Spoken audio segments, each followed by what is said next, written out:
राजनीति में हर एक वोट की कीमत होती है, ये तो हम सब जानते हैं। पर कितनी? कभी कभी ये कीमत होती है सिर्फ 589 वोट। जी हां, आज हम मध्य प्रदेश की एक ऐसी ही विधानसभा सीट मांधाता की गहराई में उतरेंगे, जहां पिछली बार हार जीत का फैसला बस मुट्ठी भर वोटों से हुआ था। चलिए इस बेहद दिलचस्प विश्लेषण को शुरू करते हैं। ये है मांधाता विधानसभा क्षेत्र, खंडवा जिले में नर्मदा के पानी से सींची हुई जमीन। देखिए, यहाँ की राजनीति को समझने के लिए हमें पहले यहाँ की मिट्टी को, यहाँ के लोगों को और उनकी रोजमर्रा की जद्दोजहद को समझना होगा। तो हमारी कहानी की शुरुआत यहीं से होती है। 589, सिर्फ 589 वोट। 2023 के चुनाव में यही वो मामूली सा फासला था जिसने एक को विजेता और दूसरे को उपविजेता बनाया। जब मार्जिन इतना इतना कम हो तो समझ लीजिए कि हर गली, हर घर की खुशियां, नाराजगी पूरे नतीजे को पलट सकती है। असल में ये एक आंकड़ा ही इस सीट की पूरी कहानी कहने के लिए काफी है। तो इस विश्लेषण में हम एक सफर पर चलेंगे। सबसे पहले हम मांधाता के राजनीतिक जमीन को समझेंगे, फिर उन छोटे छोटे मार्जिन की कहानी को जानेंगे जो नतीजों को पलट देते हैं। हम ये भी देखेंगे कि ये सीट इतनी अस्थिर क्यों है, और फिर एक अचूक रणनीति के 4 चेहरों को परखेंगे। और आखिर में बेहतर शासन के एक ब्लूप्रिंट पर बात करेंगे और समझेंगे कि इस सब का मकसद राजनीति से कहीं ज्यादा बड़ा है। तो चलिए पहले खंड से शुरुआत करते हैं। किसी भी जगह की राजनीति उसकी जमीनी हकीकत से ही जन्म लेती है। मांधाता को समझने के लिए इसके लोगों और उनकी आजीविका को समझना सबसे जरूरी है। मांधाता में लगभग 2,04,000 मतदाता हैं। यहाँ ज्यादातर लोगों की जिंदगी खेती और मछली पालन पर निर्भर करती है, जिसका सीधा ताल्लुक इंदिरा सागर और ओंकारेश्वर बांधों से है। और हाँ, ओंकारेश्वर मंदिर की वजह से ये एक बड़ा तीर्थ स्थल भी है। जिले की साक्षरता दर करीब 67% है। तो साफ है कि यहाँ के मुख्य मुद्दे पानी, खेती, रोजगार और पर्यटन के इर्द गिर्द घूमते हैं। अब जो बात वाकई दिलचस्प है वो है इस सीट का सामाजिक ताना बाना। यहाँ लगभग 40% आबादी अनुसूचित जनजाति की है। इसके अलावा 17% अनुसूचित जाति और बड़ी संख्या में बंजारा, राजपूत और गुर्जर जैसे अन्य पिछड़ा वर्ग के लोग भी हैं। तो यहाँ चुनाव जीतने का फॉर्मूला साफ है। आपको अलग अलग समुदायों का एक मजबूत गठबंधन बनाना ही होगा। चलिए अब दूसरे खंड की ओर बढ़ते हैं और देखते हैं कि आंकड़े हमें क्या कहानी सुनाते हैं। याद रखिए, ये सिर्फ नंबर नहीं है, ये एक ऐसे निर्वाचन क्षेत्र की कहानी है जो हमेशा एक पतले से धागे पर लटका रहता है। जरा इस स्लाइड पर गौर कीजिए।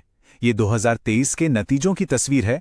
बीजेपी के नारायण पटेल को मिले 80,880 वोट और कांग्रेस के उत्तम पुरनी को मिले 80,291 वोट। जीत का अंतर सिर्फ 0.35%। मतलब अगर सिर्फ कुछ 100 मतदाताओं ने भी अपना मन बदल लिया होता तो आज यहां विधायक कोई और होता। और ये कोई एक बार की बात नहीं है। मांधाता हमेशा से एक स्विंग सीट रही है। इस पैटर्न को देखिए। 2008 में जीत का अंतर 20% से ज्यादा था। 2018 आते आते ये 1% से भी कम हो गया और 2023 में तो ये आधे प्रतिशत से भी कम रह गया। ये ट्रेंड साफ बताता है कि यहाँ की लड़ाई लगातार और भी ज्यादा कांटे की होती जा रही है। तो अगला बड़ा सवाल ये उठता है कि मांधाता में इतनी अस्थिरता आखिर है क्यों? आंकड़े तो हमने देख लिए, अब उन असली कारणों को समझते हैं जिनकी वजह से यहां हर एक वोट की गिनती होती है। इस अस्थिरता की एक बहुत बड़ी वजह है प्रशासन में लोगों का घटता विश्वास। जब खबरें आती हैं कि संपन्न परिवार गलत तरीके से राशन योजनाओं का फायदा उठा रहे हैं, तो आम मतदाता के मन में अविश्वास पैदा होता है। वो बस इतना चाहता है कि सरकारी योजनाओं का लाभ सही और पारदर्शी तरीके से उस तक पहुंचे। जब ऐसा नहीं होता तो लोगों की गरिमा को ठेस पहुंचती है। हमारा संविधान हर नागरिक को सम्मान से जीने का अधिकार देता है, और जब हम अपने मुद्दे उठाते हैं तो जिम्मेदारी से अपनी बात रखना भी उतना ही जरूरी हो जाता है। तो आखिर यहाँ के लोगों की प्राथमिकताएं हैं क्या? देखिए, किसान फसलों की गिरती कीमतों और एमएसपी की मांग से परेशान है।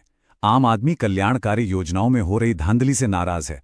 और इन सब के अलावा खराब सड़कें, बिजली पानी की कमी और युवाओं के लिए रोजगार का ना होना, ये वो बड़े मुद्दे हैं जो चुनावी नतीजों पर सीधा असर डालते हैं। आज की राजनीति सिर्फ जमीन पर ही नहीं बल्कि ऑनलाइन भी लड़ी जाती है, और इस मामले में दोनों प्रमुख पार्टियों के बीच एक बहुत बड़ा फर्क दिखाई देता है। एक तरफ बीजेपी का एक विशाल आईटी सेल है जो सोशल मीडिया पर अपनी बात को बहुत प्रभावी ढंग से रखता है। वहीं दूसरी तरफ कांग्रेस इस डिजिटल लड़ाई में काफी पिछड़ती हुई नजर आती है। ये कम्युनिकेशन गैप भी वोटों के स्विंग होने का एक बड़ा कारण बनता है। तो इस जटिल राजनीतिक माहौल को समझने और इसमें अपनी राह बनाने के लिए एक मजबूत रणनीतिक ढांचे की जरूरत होती है। हम इसे कहते हैं चतुर्मुख सिद्धांत, यानी एक ऐसी रणनीति जिसके 4 चेहरे हैं। इस सिद्धांत के 4 बहुत साफ हिस्से हैं। पहला, मतदाता के मन को समझना। दूसरा, अपने विरोधी की हर चाल को जानना। तीसरा, स्थानीय नेतृत्व को मजबूत करना। और चौथा और सबसे जरूरी, संवाद की लड़ाई को जीतना। आइए अब इन चारों को एक एक करके समझते हैं। पहला चेहरा है मतदाता का मनोविज्ञान।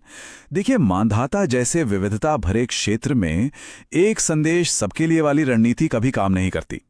यहां आदिवासी मतदाता को बांध के पानी पर अपना हक चाहिए, तो युवाओं को रोजगार की उम्मीद है। वहीं बाकी समुदायों के लिए बेहतर सड़कें और बिजली पानी जैसी बुनियादी सुविधाएं प्राथमिकता हैं। एक सफल अभियान वही है जो हर वर्ग की नब्ज को समझे और उनसे सीधे जुड़े। दूसरा चेहरा है अपने विरोधी की रणनीति को समझना। यहां बीजेपी की ताकत क्या है? एक लोकप्रिय मौजूदा विधायक, केंद्र सरकार की योजनाएं और एक मजबूत पार्टी संगठन। वो बड़े विकास के मुद्दों पर बात करते हैं। किसी भी चुनौती देने वाली पार्टी के लिए यह समझना सबसे जरूरी है कि वो असल में किस ताकत से लड़ रहे हैं। विश्लेषण से आगे बढ़कर अब हम एक्शन की बात करते हैं। इन चुनौतियों से निपटने के लिए एक स्पष्ट और समय पर आधारित योजना की जरूरत है। इसे हम 90 दिन की सीढ़ी या 90 डे लैडर कह सकते हैं। ये योजना 3 चरणों में बटी है। पहले 30 दिनों में सही मुद्दों को उठाना और अभियान की नींव रखना। अगले 30 दिनों में जमीन पर लोगों को संगठित करना और जरूरी गठबंधन बनाना। और आखिरी 30 दिनों में घर घर जाकर जनसंपर्क करना और मतदाताओं को वोटिंग के दिन बूथ तक लाना। ये एक स्टेप बाय स्टेप तरीका है जिससे धीरे धीरे मजबूती हासिल की जा सकती है। पहले चरण के कुछ ठोस कदम ये हो सकते हैं, जैसे एक मानधाता लाइव सर्वे शुरू करना ताकि लोगों की असली शिकायतें सीधे सामने आए। कल्याण ऑडिट ड्राइव चलाना ताकि फर्जी राशन कार्डों का पता चले। मौजूदा विधायक के पार्टी बदलने को एक मुद्दा बनाना ताकि उनकी वफादारी पर सवाल उठे। और स्थानीय युवाओं को डिजिटल दीदी या डिजिटल भैया के रूप में प्रशिक्षित करना ताकि एक जमीनी डिजिटल सेना तैयार हो सके। और इस पूरी विशाल रणनीति का केंद्रीय उद्देश्य बहुत सरल और सटीक है। कुछ खास चुने हुए क्षेत्रों में छोटे छोटे स्थानीय मुद्दों को उठाकर सिर्फ 300 अतिरिक्त वोटों को अपनी तरफ खींचना। ये दिखाता है कि कैसे एक बड़े स्तर का प्रयास एक बहुत छोटे लेकिन निर्णायक नतीजे को हासिल करने के लिए किया जाता है। लेकिन इस डेटा ड्रिवन अप्रोच में हर वोटर की निजता और सहमति का सम्मान करना सर्वोपरि है। भारत का डीपीडीपी फ्रेमवर्क इसी बात पर जोर देता है कि लोगों की जानकारी सुरक्षित रहे। अच्छा शासन डेटा पर चलता है, पर इंसानियत और विश्वास पर टिका रहता है। अब हम अपने आखिरी खंड पर पहुंचते हैं। मानधाता के इस गहरे विश्लेषण से हमें सबसे बड़ा सबक क्या मिलता है? इसका मकसद सिर्फ एक चुनाव जीतना नहीं है, बल्कि राजनीति से कहीं आगे है। तो आखिरी और सबसे बड़ा सवाल यह है कि करोड़ों लोगों के इस लोकतंत्र में क्या सिर्फ कुछ 100 मतदाताओं की चिंताएं वाकई शासन के भविष्य को एक नई दिशा दे सकती है? मानधाता की कहानी हमें बताती है कि इसका जवाब है हाँ, बिल्कुल दे सकती है। जब जीत और हार का फैसला चंद वोटों से होता है तो हर आवाज की कीमत बढ़ जाती है और राजनेताओं को लोगों की छोटी से छोटी समस्याओं पर भी ध्यान देने के लिए मजबूर होना पड़ता है। यही तो लोकतंत्र की असली ताकत और खूबसूरती है।